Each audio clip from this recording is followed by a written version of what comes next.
Bom dia, meus amigos, sejam bem-vindos. Hoje é sexta-feira, com a graça de Deus. Vamos então continuar a falar do nosso livro Famílias e vamos continuar a falar de Jó.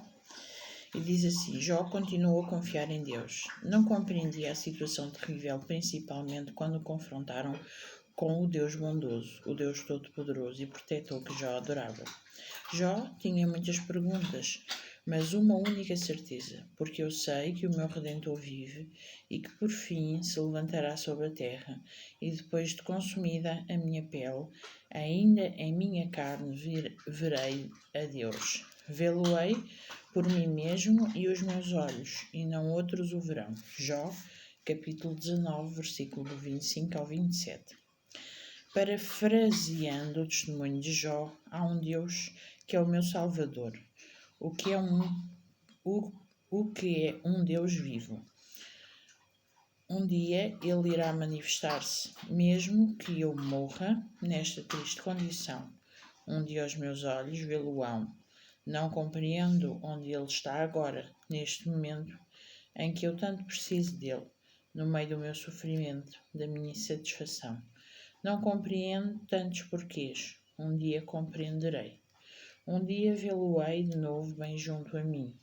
Esta certeza basta-me para continuar a confiar nele. No meio deste sofrimento espiritual, particularmente terrível, os seus amigos da igreja vieram junto dele para o consolar, com uma proposta de resolução espiritual da crise existencial de Jó.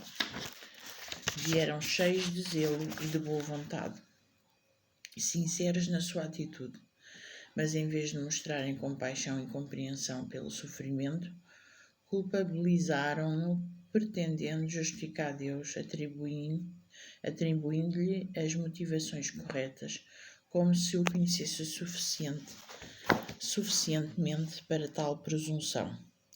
As perguntas de Jó multiplicaram-se, e por longos momentos nenhuma resposta veio de Deus. Sem pôr Deus em causa, Jó, ajudado pelos seus irmãos na fé, afundou-se no desespero, amaldiçoando não a Deus pela rejeição, mas o dia do seu nascimento, ou seja, o sentido da sua existência. Jó continuava servo de Deus no meio da suprema angústia e do sofrimento global, da perda total de toda a sua descendência, dos seus bens, do seu prestígio e da sua saúde. Jó falava continuamente a Deus em súplicas vindas do mais profundo do seu ser. Abria-lhe totalmente o seu coração, sem orgulho nem pudor. Jó ansiava ouvir a Deus em quem ele confiava e de quem ele tanto precisava. Vamos parar aqui só para pensarmos um bocadinho. Nós chegávamos a este ponto? Não. Se alguém disse sim, ainda bem, é sinal que tem uma comunhão com Deus muito, muito boa e que conseguiria chegar ao mesmo que Jó chegou. Mas é assim, é exatamente a comunhão. Isto é uma comunhão diária com Deus e só aí é que se pode chegar ao que Jó fez. Mas enquanto nós estamos aqui a falar e não estamos a passar para a situação, é uma coisa. Agora, quando passamos para a situação, é outra. É preciso saber, é preciso passar pelo mesmo para se saber se vai aguentar ou não. E ele falava consecutivamente muitas vezes com Deus. E Deus estava parado, não fazia nada. E ele não dizia mal de Deus, mas falava do seu nascimento, da sua existência, que se calhar tinha feito alguma coisa mal e por isso Deus não lhe respondia. Mas ele continuava a orar a Deus, ele continuava a pedir súplicas, ele continuava a pedir bênçãos e nunca desistiu. Finalmente, Deus falou com Jó, fazendo-o refletir sobre a evidência da sua grandeza manifestada na criação. As leis naturais, instrumento e também objeto de estudo das ciências naturais e experimentais, vão convencer Jó da grandeza e do poder do desígnio de Deus. Deus afirmou que no percurso da crise profunda de Jó, crise também de fé, Jó não pecou, falando de Deus o que era reto. Jó manteve-se manteve a sua relação com Deus mesmo no meio do sofrimento e de tantas indagações, Deus justificou Jó. A narrativa podia agora ser invertida para ser concluída, mas ainda faltava algo sem o qual a história de Jó não poderia ser acabada. Era necessário um ajuste de contas espiritual e relacional entre Jó e Deus e os seus amigos da igreja, zelosos, mas sem entendimento. Jó precisaria de libertar estes seus irmãos e ao fazê-lo seria ele mesmo liberto das mágoas que estes lhe tinham provocado. Jó precisaria de lhes perdoar. Seria ele capaz de o fazer? Sucedeu, pois, que acabando o Senhor de dizer a Jó aquelas palavras, o Senhor disse a Eliaf, o Temanita: a minha ira se acendeu contra ti e contra os teus 2 amigos, porque não disseste de mim o que era reto, como o meu servo Jó. Tomai, pois, 7 bezerros e 7 carneiros, e ide ao meu servo Jó, e oferecerei holocaustos por vocês. E o meu servo Jó orará por vocês, porque de veras a ele aceitarei, para que eu vos não trate conforme a vossa loucura. Porque vós não falastes de mim o que era reto, como o meu servo Jó. Então foram Eliafes, o Temanita, Bildad, o Suíta, e Sofar, o Naamatita,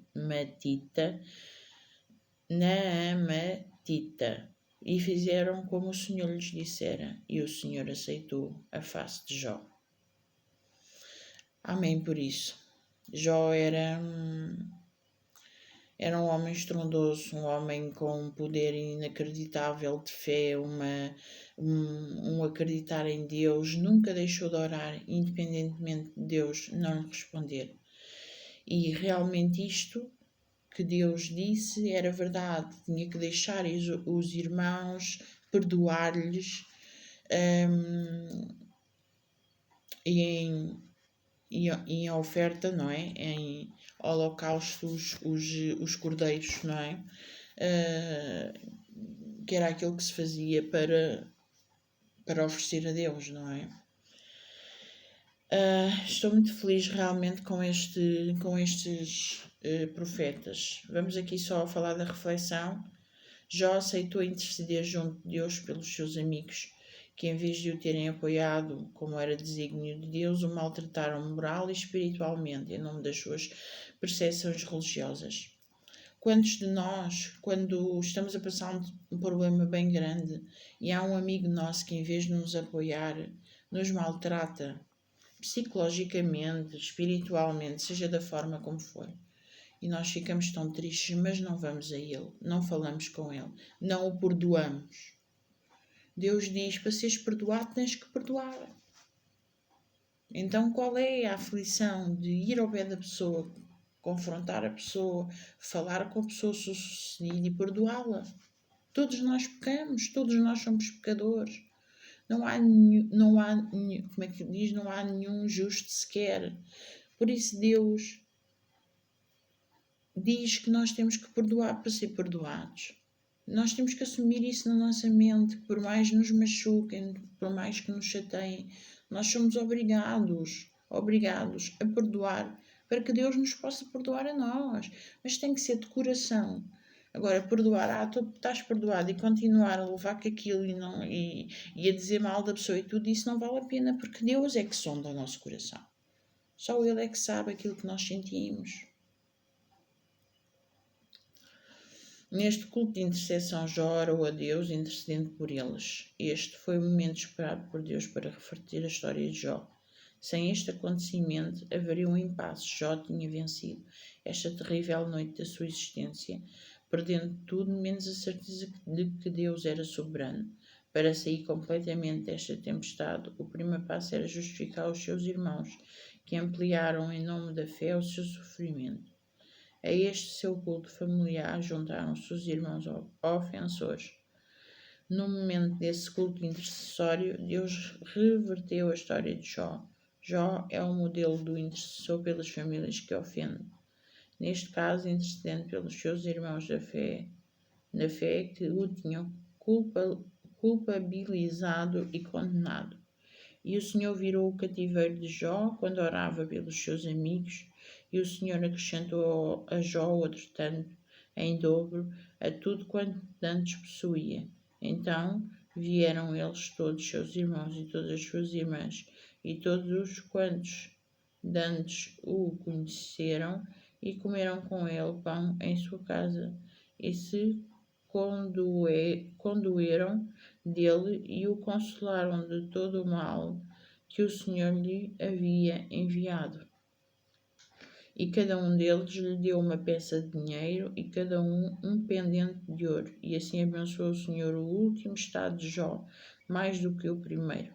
A meio dessa oração especial, o Senhor começou de novo a derramar as suas bênçãos em abundância. Esta foi a oração libertadora, a oração do perdão. Amém por isso. Vamos ficar por aqui, meus amigos. Vamos então, próxima vez, falar de Noé. Espero que estejam a gostar como eu estou, porque ao fim do cabo eu estou a ler isto para quê? Para nós recapitularmos as histórias dos profetas e pensarmos se não será esta história que eu me identifico mais ou aquela história que eu me identifico mais. Para identificar é preciso também vivê-la, não é? E isso é o que nós precisamos de fazer todos os dias para estar mais perto de Deus,